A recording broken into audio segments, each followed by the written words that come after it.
আসসালামু আলাইকুম। আমি এই মুহূর্তে দাঁড়িয়ে আছি নাটোরের একটি অন্যতম গুরুত্বপূর্ণ প্রাণকেন্দ্র নাটোর এর বনপাড়া বাইপাসে এবং সড়কের পাশে দাঁড়িয়ে আছি। যাব গাজীপুর। বাসায় আসছিলাম একটা গুরুত্বপূর্ণ কাজে। চলুন আপনাদেরকে আমি দেখাই। এটা হচ্ছে বনপাড়া বাইপাস এবং বনপাড়া বাইপাসের 5 রাস্তার সাথেই হচ্ছে বাস কাউন্টার। এখন তো বিকাল 4টা 15-তে বাস আমার একতা বাসে যাব।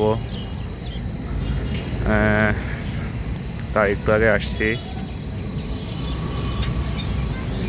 আপনাদেরকে এখানেই থেকে যদি সব জায়গারই বাস পাওয়া যায়, আপনি দেশের যে প্রান্তে যেতে চান না কেন।